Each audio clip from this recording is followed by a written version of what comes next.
Hello everyone, welcome to Nirjay education. વિદ્યાર્થી મિત્રો, આજે આપણે ધોરણ 7 સેમિસ્ટર 2 નો યુનિટ નંબર 2 એટલે કે સ્ટેપ બાય સ્ટેપની એક્ટિવિટી 8 મેગા રાઇડ વિશે માહિતી મેળવીશું. હવે મેગા રાઇડ એટલે કે મોટો પ્રવાસ અથવા તો લાંબો પ્રવાસ, બરાબર. હવે શું કહે છે? Gujarat is a progressive state.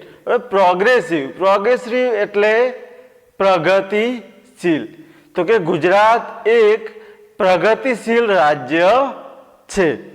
Ahmedabad is the largest city and centre of business in Gujarat. એટલે કે ગુજરાતમાં અમદાવાદ એ મોટી સિટી છે અથવા તો મોટું શહેર છે અને વેપારનું કેન્દ્ર પણ છે. Gandhinagar is the capital of Gujarat. હવે કેપિટલ એટલે રાજધાની. ગાંધીનગર એ ગુજરાતની રાજધાની છે. Every day about 15,000 people travel between these two capital, old and new. હવે અહીં જોજો કે ઓલ્ડ એન્ડ ન્યૂ બે કેપિટલની વાત કરી છે. હવે ન્યૂ એટલે કે હાલનું જે આપણું કેપિટલ એટલે કે રાજધાની છે હાલની, કઈ છે કે ગાંધીનગર. અને જે જૂની હતી કે ગાંધીનગર પહેલા ગુજરાતની રાજધાની કઈ હતી તો કે અમદાવાદ. એટલે અમદાવાદ એ ગુજરાતની જૂની રાજધાની થઈ. અત્યારે ગાંધીનગર છે પરંતુ આના પહેલા કઈ રાજધાની હતી? અમદાવાદ. એટલે શું કહે છે કે એવરી ડે એટલે કે દરરોજ અબાઉટ 15,000 એટલે આશરે લગભગ 50,000 પીપલ એટલે 50,000 લોકો ઓલ્ડ એન્ડ ન્યૂ કેપિટલ એટલે કે જૂની રાજધાની અને નવી રાજધાની વચ્ચે એટલે કે અમદાવાદ અને ગાંધીનગર વચ્ચે આશરે દિવસના લગભગ 50,000 જેટલા લોકો મુસાફરી કરે છે. So we need a good transport facility. તેથી આપણને શું જોઈએ છે કે એક સારી સુવિધા, પરિવહનની સારી સુવિધા જોઈએ છીએ. The government of Gujarat planned for a new railway project. હવે ગવર્મેન્ટ ઓફ ગુજરાત એટલે કે ગુજરાત સરકાર શાનો પ્લાન કરી રહી છે? એક નવા રેલવે પ્રોજેક્ટનું પ્લાન કરી રહી છે. ગુજરાત સરકાર શાનો પ્લાન કરી રહી છે? અમદાવાદ અને ગાંધીનગર વચ્ચે એક નવા રેલવે પ્રોજેક્ટનું પ્લાન કરી રહી છે. The government started a 2,000 crores company for the project. આ પ્રોજેક્ટના અનુસંધાનમાં ગવર્મેન્ટે કેટલી કંપનીઓની સ્થાપના કરી છે? 2,000 કરોડ કંપનીઓની સ્થાપના કરી છે અથવા તો 2,000 કરોડ કંપનીઓ શરૂ કરી છે. The name of the company is Mega. કંપનીનું નામ શું છે? મેગા. હવે જોજો, metro link express for Gandhinagar and Ahmedabad. હવે એ મેગા કંપનીનું નામ છે metro link express for Gandhinagar to Ahmedabad. The cost of this project. હવે કોસ્ટ એટલે ખર્ચ. આ પ્રોજેક્ટ પર કેટલો ખર્ચ થાય છે કે અબાઉટ 1,200 crores અથવા તો 1,200 crores એટલે કે 1,200 કરોડનો ખર્ચો થયેલો છે. કયા પ્રોજેક્ટમાં? આ મેગા પ્રોજેક્ટમાં લગભગ કેટલો ખર્ચો થવાનો છે? 1,200 crore. The metro rail project has 2 phases. હવે ફેઝ એટલે વિકાસના તબક્કા. ફેઝ એટલે શું થાય? વિકાસના તબક્કા. હવે મેટ્રો રેલ પ્રોજેક્ટ છે એટલે કેટલા તબક્કામાં થવાની છે? 2 તબક્કામાં. કે ઇન ધ ફર્સ્ટ ફેઝ એટલે કે પહેલા તબક્કામાં ધેર વિલ બી 3 લાઇન્સ. તે કેટલી લાઈન બનશે? 3 lines. North south corridor, east west corridor and underground corridor. હવે બે તબક્કામાં આ મેગા પ્રોજેક્ટ થવાનો છે. એમાં પહેલો તબક્કો છે, એમાં 3 લાઈન છે. કઈ? North south corridor, east west corridor અને અંડરગ્રાઉન્ડ કોરિડોર.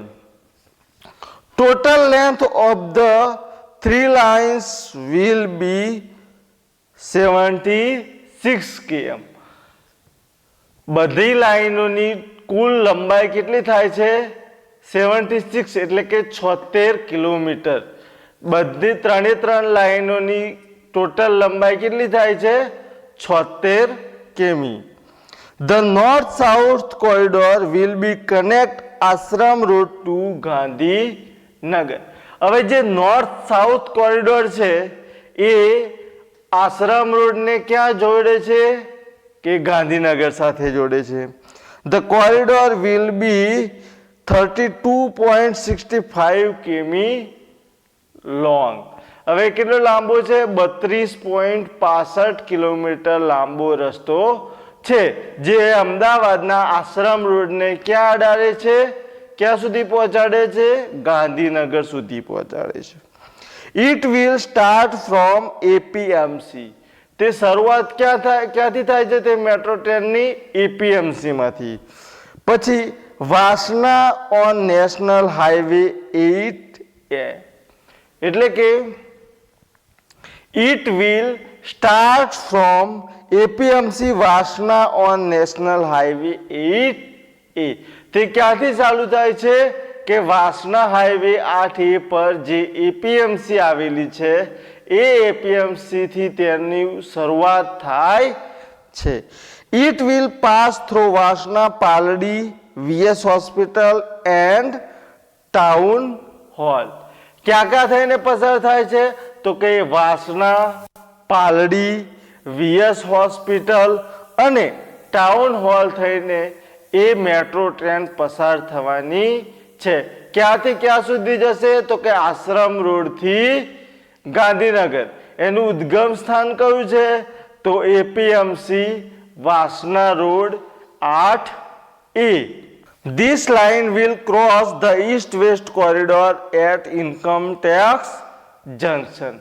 હવે આ જે નોર્થ સાઉથ કોરિડોરની લાઈન છે તે ઈસ્ટ વેસ્ટ કોરિડોરની લાઈનને ક્યાં આગળ ક્રોસ કરે છે? ઇન્કમ ટેક્સ જંકશન આગળ. It will turn a little left near Koba circle. તે કોબા સર્કલ આગળ સહેજ વળાંક લે છે. And will run toward Gandhinagar. અને ત્યાંથી સીધી ક્યાં દોડી જાય છે? ગાંધીનગર સુધી. હવે આ જે આપણે વાત કરીએ છીએ એ નોર્થ સાઉથ કોરિડોરની વાત કરી છે. તો કે ફરીથી જોઈએ કે નોર્થ સાઉથ કોરિડોર શું કામ કરે છે? તો કે આશ્રમ રોડ અને ગાંધીનગરને જોડે છે. શરૂઆત ક્યાં થાય છે? APMC વાસના રોડ 8A થી એની શરૂઆત થાય છે. વાસના, પાલડી, VS હોસ્પિટલ અને ટાઉન હોલથી તે પસાર થઈ અને ઈસ્ટ વેસ્ટ કોરિડોરને ક્યાં આગળ ક્રોસ કરે છે? ઇન્કમ ટેક્સ જંકશન આગળ. 32.65 કિલોમીટર તેની કુલ લંબાઈ છે. હવે ઇન્કમ ટેક્સ જંકશને ઈસ્ટ વેસ્ટ કોરિડોરને ક્રોસ કરી અને કોબા આગળથી સહેજ વળાંક લે છે, ડાબી બાજુ સહેજ વળાંક લે છે અને ત્યાંથી તે સીધી ગાંધીનગર સુધી દોડી જાય છે. There are 2 more junctions on the line, InfoCity and Gift City. અને તેના પર બીજા 2 જંકશનો પણ આવે છે. કયા? InfoCity અને Gift City, એટલે કે GIFT City. There will 31 station on the corridor. અને તેના પર કુલ કેટલા સ્ટેશનો આવે છે? 31 સ્ટેશન આવે છે. Now let us go on east-west corridor. ચાલો હવે આપણે ક્યાં જઈએ? ઈસ્ટ વેસ્ટ કોરિડોર પર જઈએ. It will start from Kalupur. હવે જોજો, નોર્થ સાઉથ કોરિડોર ક્યાંથી શરૂ થયું હતું? એપીએમસી વાસણા રોડ 8A પરથી. જ્યારે ઈસ્ટ વેસ્ટ કોરિડોર ક્યાંથી શરૂ થાય છે? કાલુપુરથી. It will be run through the main areas of Ahmedabad. હવે તે ક્યાં દોડે છે? તો કે અમદાવાદના મુખ્ય જે શહેરો છે અથવા તો મુખ્ય વિભાગ છે ત્યાં થઈને આ ઈસ્ટ વેસ્ટ કોરિડોર દોડે છે.